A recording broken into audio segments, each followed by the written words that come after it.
7 people, including a mother and child, survive highway crash. New classroom to benefit over 1,000 students. And basketballers win grand final in Australia. This is National EMTV News with Tokana Hasavi. A very good evening to you and welcome to the news on this Easter Monday. A car accident along the Magi Highway nearly killed a pregnant mother with her 2-year-old daughter. The driver of the car, believed to be under the influence of alcohol, ran the car off the highway, flipping over 3 times before slamming the vehicle on the side of the road. This footage caught by locals living along the Oman Rico inland of the Magi Highway shows the extent of damages caused to this Toyota Land Cruiser. The accident happened yesterday morning when eyewitnesses said the driver could not keep the car steady while turning a sharp corner. It flipped over 3 times before crashing into the bushes on the side of the highway. In the vehicle were 7 people, including a mother who was 5 months pregnant and a 2-year-old daughter. The others were a female and 5 other males. Fortunately, they sustained minor cuts and scratches.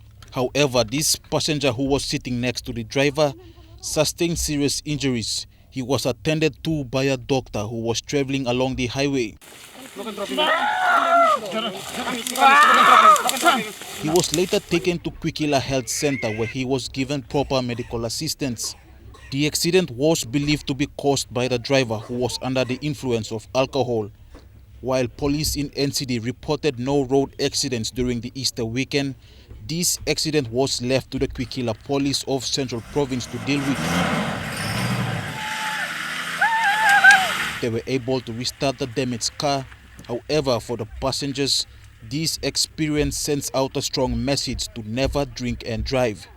Stanley Over Jr., National EMTV News.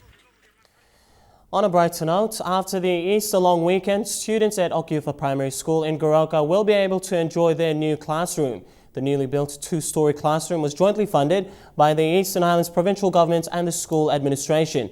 It will benefit over 1,000 students at the Okiufa Primary School. Okiufa Primary School is located on the outskirts of Goroka town. It was established in the early 1950s during the Australian colonial era and is one of the pioneer schools in the province. 65 years later, a building has been added to the school. This building is a testament of community and government partnership, given the fact that Eastern Highlands Governor Julie Soso contributed 200,000 kina from her PSIP, while Okiufa School Administration provided the balance of over 300,000 kina. At the classroom opening, Eastern Highlands Governor and the party member, who is also a member of the opposition, Julie Soso, claimed that the government's free education policy has forced schools to be overcrowded, which has compromised quality education. Pull up the classroom pull up, you go. One plus teacher, and me teaching 50 to 60 plus students. So time me plateau quality education. Where? What the time by quality education? All piginini by whisper, go come piginini by sigirapim narpla, piginini by tim narpla, emino harim teacher, piginini disturb, teacher no teach good, no quality education. She says the free education policy must be complemented with more infrastructure, including more classrooms, to cater for the increased demand. Governor Soso also announced the construction of a new Goroka Urban High School next year. It will be funded by the American Embassy. The provincial government is currently negotiating with the embassy to fine-tune the agreement. Bridget Comatep, National EMTV News. 9 babies were born over the Easter period in the autonomous region of Bougainville. Easter was peaceful on the island, with families welcoming their new bundles of joy. Our journalist Fabian Hakelitz files this report from Buka. While Christians worldwide joined in prayer this Easter, meditating on the suffering, death, and resurrection of our Lord and Savior Jesus Christ, mothers were also in pain and labor of giving birth to the children.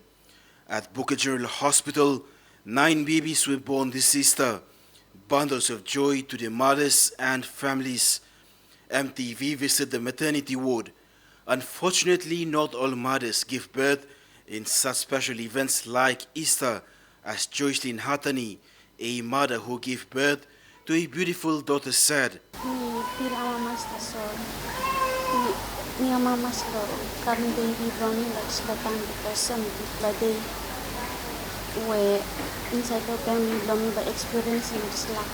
Obstetrician and gynecologist Dr. Martin Gello told MTV News less babies born were recorded this Easter.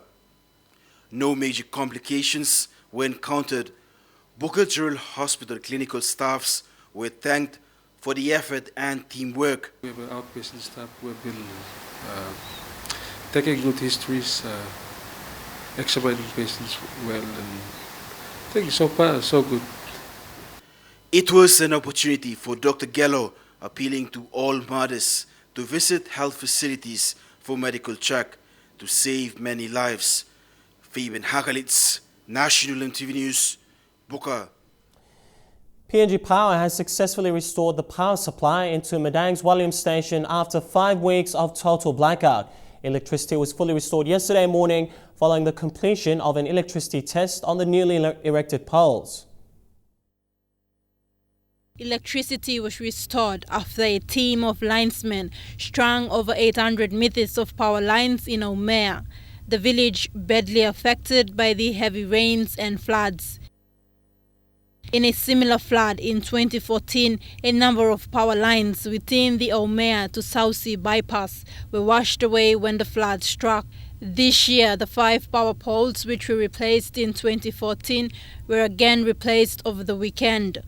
These power poles were destroyed on the 10th of March, forcing residents, schools and rural aid posts to use standby generators. In those 5 weeks, communication and internet services were cut off, frustrating many customers and business houses in Madang and the neighboring Morobe province. The restoration of power supply into Wallium now makes communication and other government services accessible. Madang Town will be using full power supply from the Yonki Power Station in Eastern Islands. Tekla Gunga, National MTV News. Ahead in the news, UPNG's 60th graduation. Also, Land Secretary deals with titles in Ley City and plans underway to brew cassava. I'll bring you those stories and more when we come back. Stay tuned. Good to have you back with National MTV News. The University of Papua New Guinea is gearing up to host its 60th graduation ceremony this week. The ceremony, which will be held on Thursday and on Friday at the Forum Square at the Waigani campus, will see more than 1,000 eager graduates surrounded by family and friends receive their diplomas and degrees. The university says the decision to host the ceremony at its traditional venue at the Forum Square is due to the structural upgrading still being carried out on the drill hall area as part of the Pacific Games venue infrastructure development. In a further change from past years, the graduation ceremony will be held over 2 days to cater for the 4 sessions. A total number of 1,310 students will graduate, including several honours and master's students in medicine and health sciences and natural and physical sciences. Land Secretary Romili Kilapat says the National Lands Department is dealing with problems created from land titles granted to individuals before the Morobe Provincial Lands Board was established. His response comes after state land allocated for the redevelopment of Angar Hospital caused a 2-year court battle that's still ongoing. Our reporter Bethany Harriman has more on this report from Ley. The National Lands Secretary Romali Kilapat has responded to what is a backlog of problems that have stemmed from within the National Lands Department. These problems include the duplication of land titles that have accumulated over 3 years during the Morobe Provincial Lands Board absence. The board was disbanded after allegations of corruption surfaced. We will deal with those things that were formally launched when they did not have the structure and the things in place at that time. So those things that we dealt with were in relation to the past. Romali Kilapat explains that before the Morobe Provincial Lands Board was established, individuals were going straight to National Lands Department to get titles. Those skipping process have caused duplication of land titles. After the Morobe Provincial Lands Board was established in 2013, pressure has been on it and the National Lands Department to deal with problems created from land titles granted to individuals. Morobe's land problems have drawn attention from political heads and the wider lay community. The process it has to start there first, and we will conclude the process by signing and registering the title in Mosby. So I guess that's the message that was not really clearly stated, and how people got up and said, oh, Secretary for Lands is issuing lay titles in Mosby, but by law I'm supposed to, but I'm not supposed to do it without them dealing with it in the first place. One of the most widely followed land parcel was the 3 sections of state land allotments opposite the Angao Hospital, allocated for its redevelopment. It's understood that these sections are still being disputed in court and may delay the construction of new facilities for Angao that include a state-of-the-art cancer treatment facility, the only one in the country. The section and its allotment that was put aside for state use had been given away to individuals.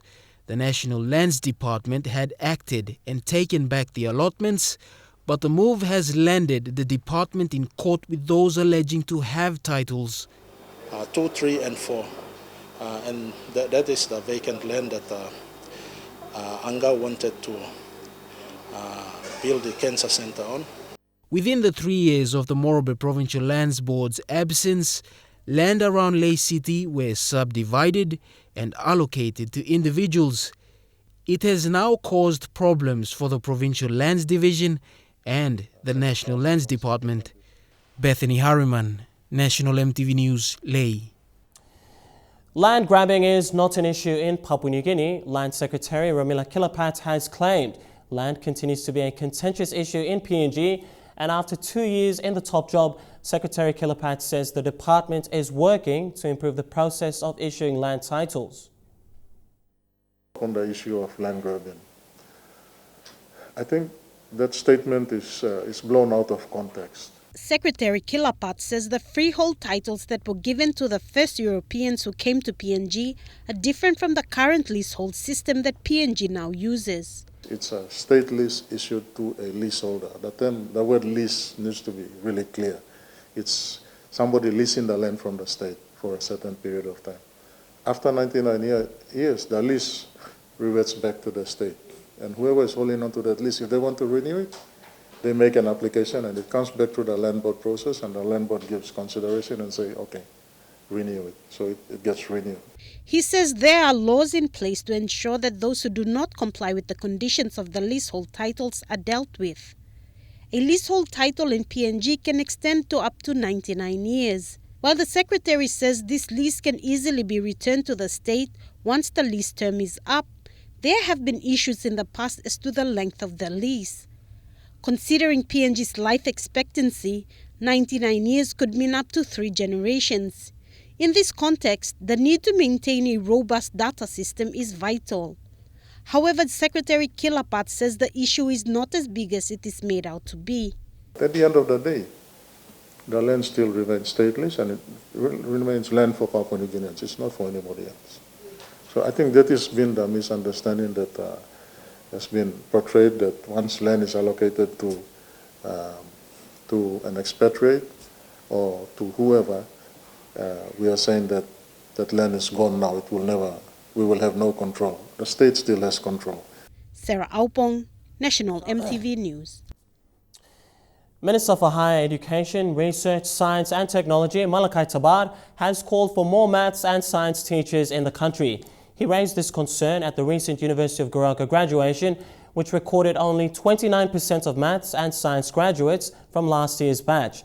Minister Tabar encouraged students to take up more studies in the field of research and science and technology. Similar sentiments were shared by the outgoing director of the National Research Institute, Dr. Thomas Webster, in an interview with EMTV.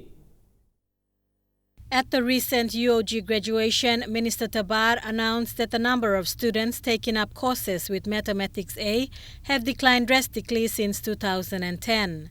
Intakes of maths and science students have dropped from 57% in 2010 to 27% in 2013. He added that the O'Neill Dion government has identified the need for more research in the country.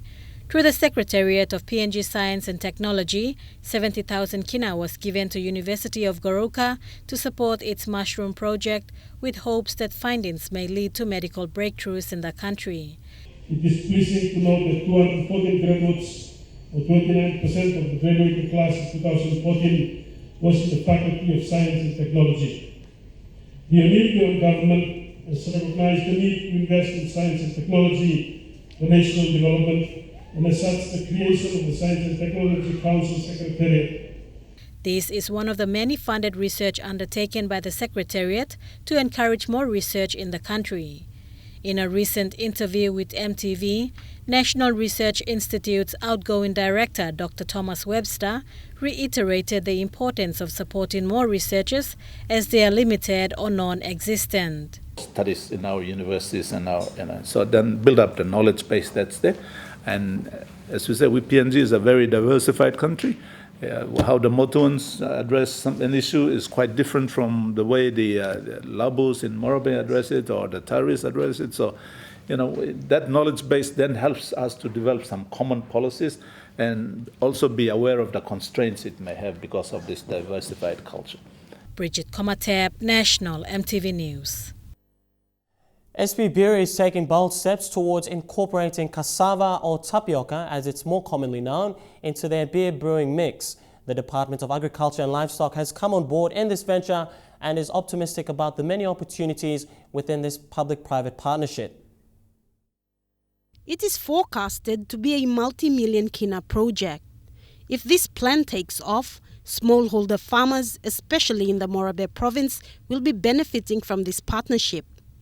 The MOU signing outlines the roles and responsibility between the two parties in the management of a cassava nursery. Once the cassava species that meets their requirement is found, the nursery will act as a cutting supplier to smallholder farmers. The plan is to engage the farmers to grow and supply SP with all of its cassava needs. Speaking during the MOU signing, SP Managing Director Stan Joyce said it will help in reducing the carbon footprint of the company as it endeavors to look closer to home for its ingredients. How you can actually work with people to get more value from their land and to fund a better future is one of the challenges. But we hope that projects like this enrich the lives of thousands of people. For the past 63 years, SP Brewery has been using malt barley to create its beverages. While the plan is to use 30% of cassava starch in the beer mix, Joyce could not confirm at this stage to what extent cassava will be used in their beverages. Signing this agreement means the DAL has now given over 20 hectares of DAL land at the Arab Agricultural Station in Morobe Province to house the cassava nursery. The Department of Agriculture and Livestock sees this as a new way of doing business. Have the same template on, you need to manage it differently depending on the crop requirements and the business requirements. So we'll get to, when we get to that stage, we'll then look at how best to then manage these things. Dr. Keith Galgal has been working on this project over the last 6 months. His work is based on the cassava research that the National Agriculture and Research Institute has been conducting over the years for food security purposes.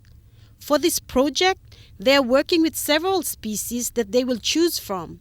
He believes this is a great opportunity for Papua New Guinean farmers. Landowners have got land resources available.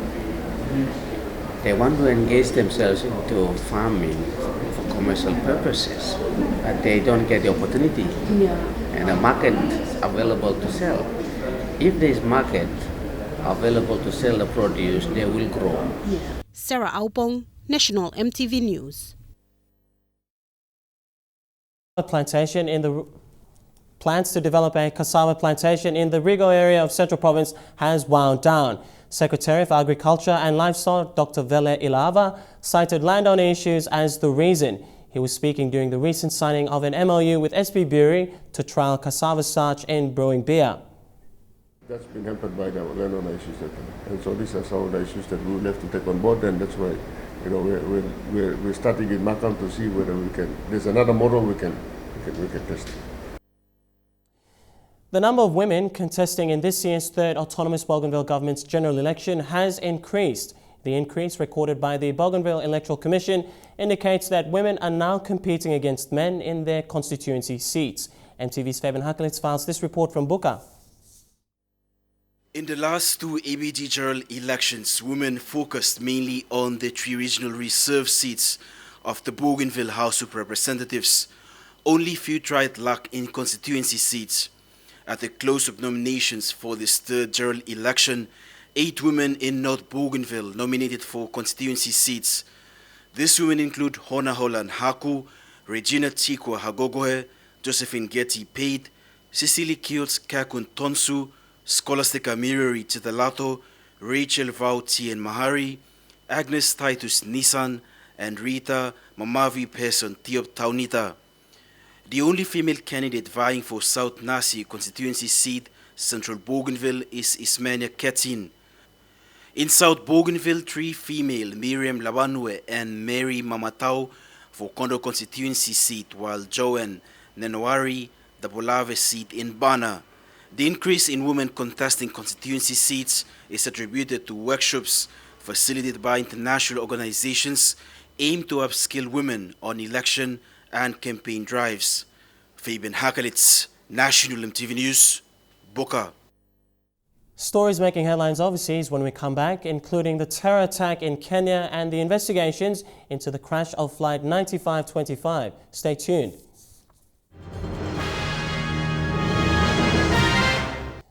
Thanks for your company and welcome back to the news. Turning overseas now, the people of Kenya are reeling after the terror attack on their university that left 147 people dead. Kenya's military and Red Cross are now airlifting some of the 79 wounded to Nairobi, where they'll get specialist treatment. Authorities say Thursday's massacre finally ended when the 4 gunmen were killed. A woman breaks down. Her grief is overwhelming. This is the local hospital in Garissa. Its beds filled with dozens of people, most suffering gunshot injuries. The gunmen stormed Garissa University College before dawn. Panicked students fled. Security forces rushed in to lock down the campus. They cornered the gunmen in one building, and that's where they stayed through the day. This brazen assault on civilians, the drawn-out siege, it's a disturbingly familiar scenario for Kenyans. In September 2013, Al-Shabaab gunmen stormed the Westgate shopping mall in Nairobi, killing 67 people. They held out for days against security forces and were rewarded with prolonged media coverage. That event left many Kenyans angry and deeply suspicious of their government's ability to deal with the terror threat from neighbouring Somalia. After this latest attack, the Kenyan president admitted the country needs more police officers, but insisted the government is doing everything possible. I also assure the nation that my government has undertaken appropriate deployment to the affected area and is fully seized of the situation. The government also named a suspect, issuing this wanted poster and a reward of more than $200,000 for Mohammed Mahmoud. Al-Shabaab's control of territory in Somalia has been significantly reduced and key leaders have been killed by American strikes. But the university attack shows it still has the ability to reach across Kenya's border and inflict great pain. Major developments into investigations of the Germanwings crash are now evidence that the lone pilot had been planning to crash a plane for some time, prompting one of the officials to call the pilot's action premeditated murder. The second black box has been recovered from the crash site. Stunning new revelation in the Germanwings investigation. Prosecutors say a tablet seized from Andreas Lubitz's apartment reveals a series of chilling internet searches in the week leading up to Flight 9525, including the day before the crash.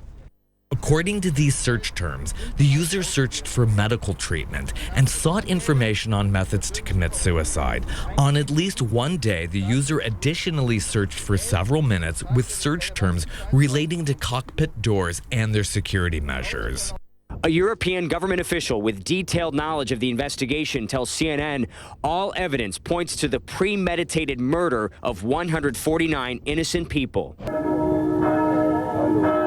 As mourners remember the lives cut short, disturbing new details emerge about Lubitz's rapidly deteriorating physiological health.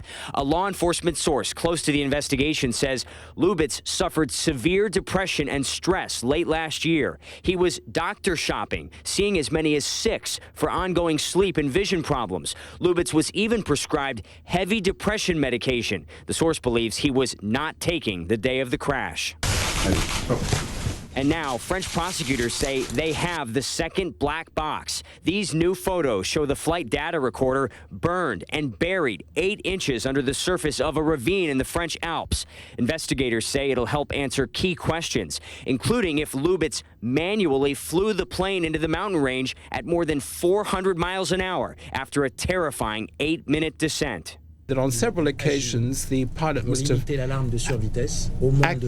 acted twice to prevent the alarm. In the last few minutes of this flight, it was a voluntary action which guided the plane towards the mountain. More than a week and a half into the investigation, officials are moving closer to answering key questions. But the biggest question of all remains unanswered.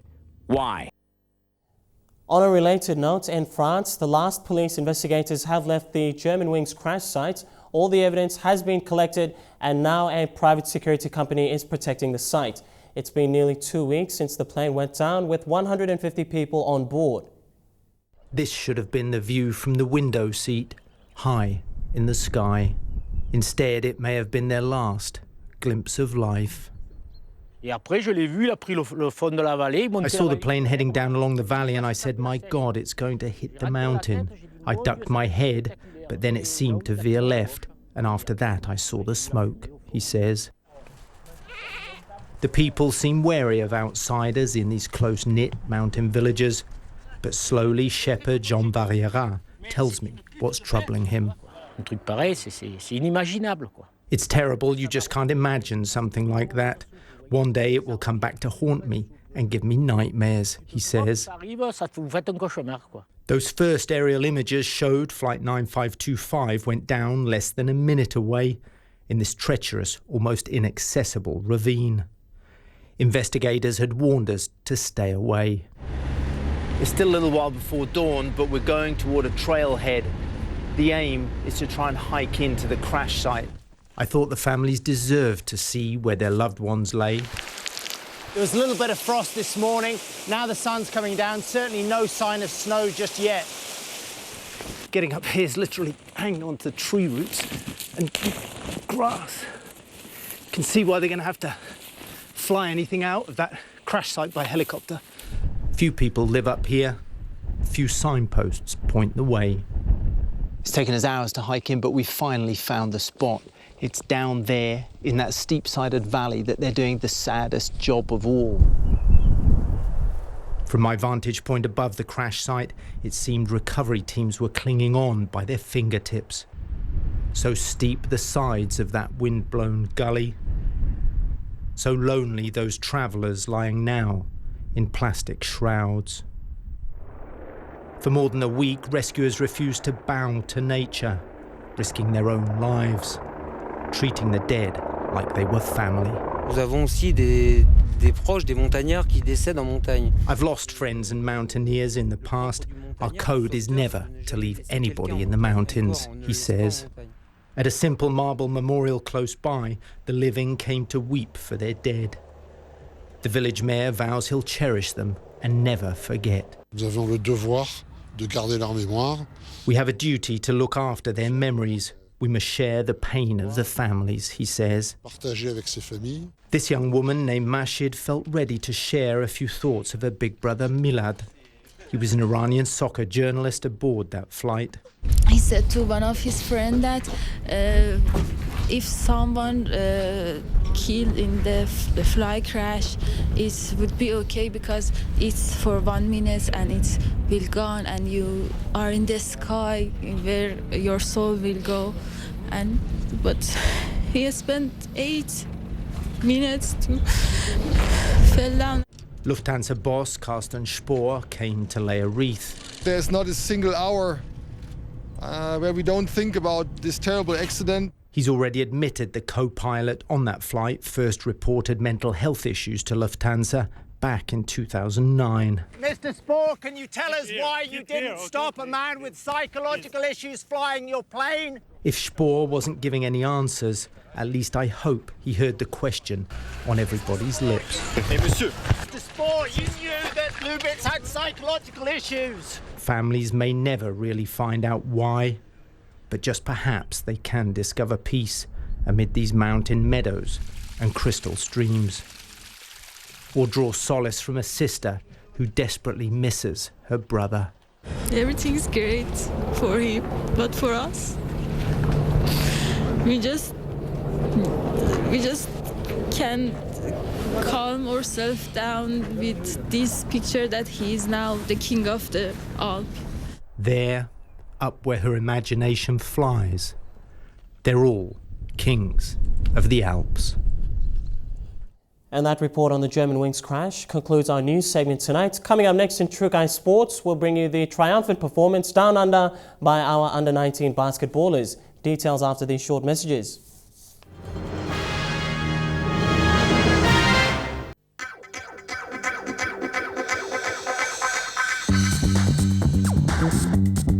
True Guys Sports.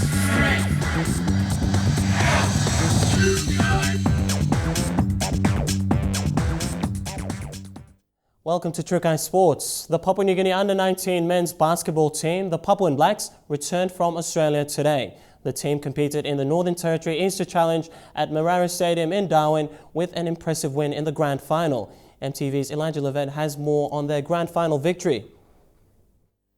The tournament attracted teams from both international and territories around Australia to participate over the Easter weekend. The team's performance was of class as some of the players were featured in the local Northern Territory Daily. In particular, 17-year-old James Banduru, who stands a whopping 2 meters tall.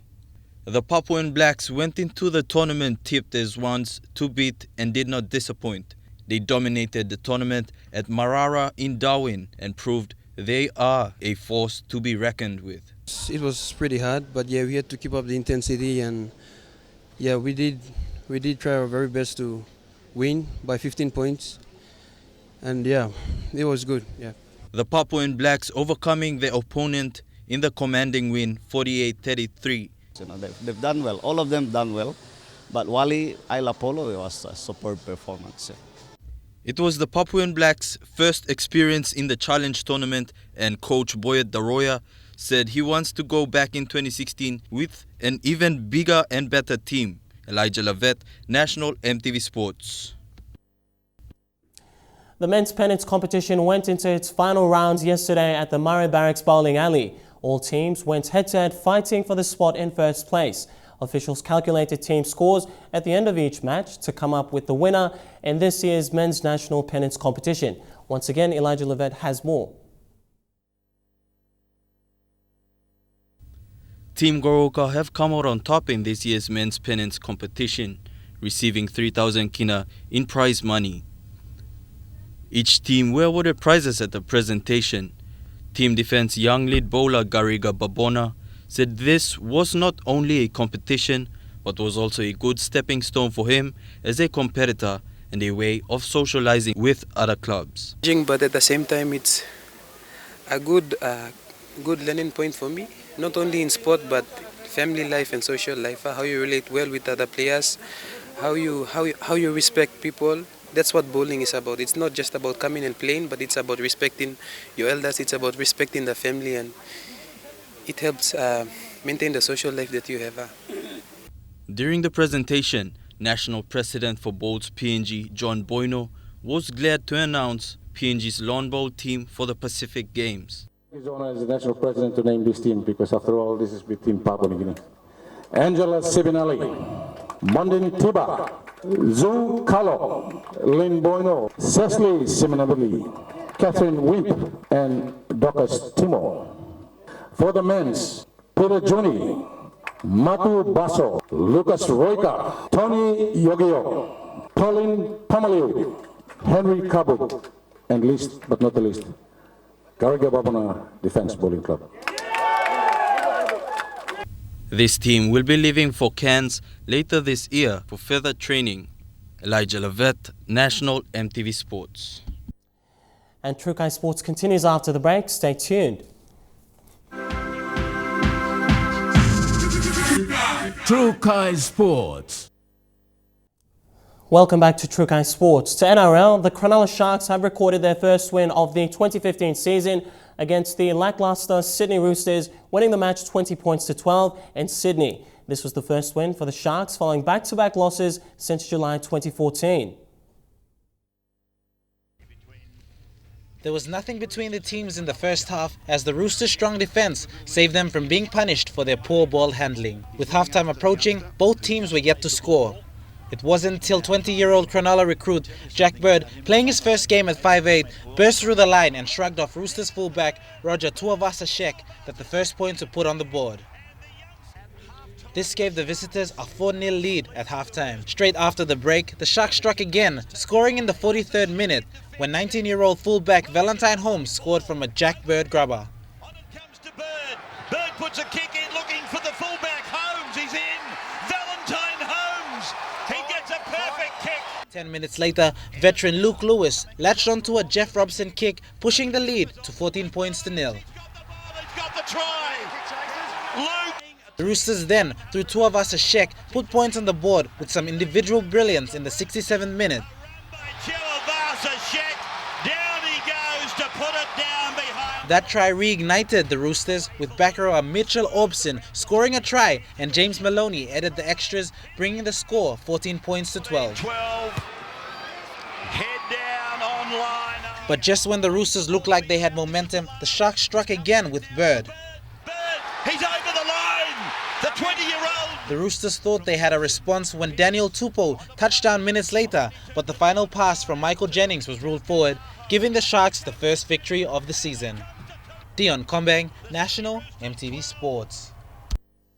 And in this afternoon's match, Parramatta Eels suffered a defeat from West Tigers after a superb win over the Rabbitohs last week. Tigers proved too strong for the Eels, winning the match easily at 22 points to 6. After last weekend's devastating loss to the Bulldogs, today's victory will boost the Tigers as they head into round 6 of the NRL season. And that wraps up our sporting segment tonight. Stay with us for the weather details. That's coming up next. True Kai Sports.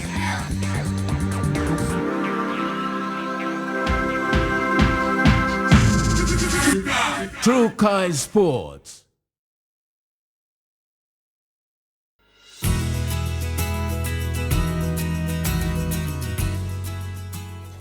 Looking at the weather forecast for tonight and tomorrow in southern region, Port Moresby and Carama to anticipate cloudy weather at times with chances of light showers, few showers in Daru, chances of light showers at times expected in Alatau, becoming cloudy with chances of showers expected in Popondetta. In the Momase region, cloudy at times with light showers for Lae City, rain and thunderstorms expected in Wewak, a shower or two in Vanimore, and showers at times expected in Madang. In the New Guinea Islands, showers and chances of thunderstorms anticipated in Buka, showers for Kavieng, Kimbe and Kokopo, and brief showers at times in Lorengau. And in the Highlands region, all centres to look forward to light showers then morning fog.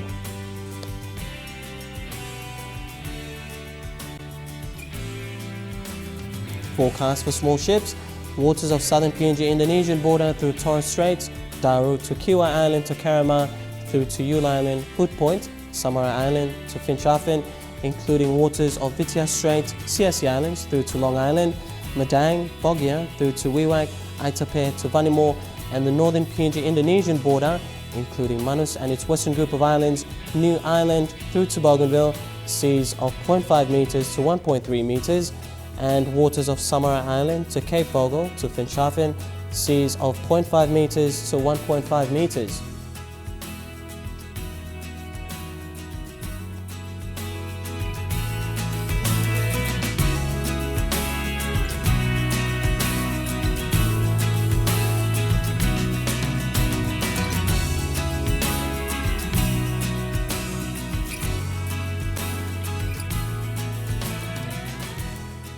And ocean forecast for PNG areas, Coral Sea sees slight to moderate with east to southeast winds at 10 to 20 knots. Solomon Sea sees moderate with southeast to southerly winds at 15 to 20 knots. Bismarck Sea sees slight to moderate with westerly winds at 10 to 15 knots. And lastly, Pacific Ocean sees moderate with southwest winds at 15 to 20 knots. Now, recapping our top stories again before we go. 7 people, including a mother and her child, survive a highway crash. Also, a new classroom to benefit over 1,000 students. And under-19 basketballers win grand final in Australia. And that's how we wrap up the news, sports and weather this Monday, the 6th of April 2015. On behalf of the entire news team, I'm Tokana Hasavi. Thanks for your company. You take care and stay safe. Good night.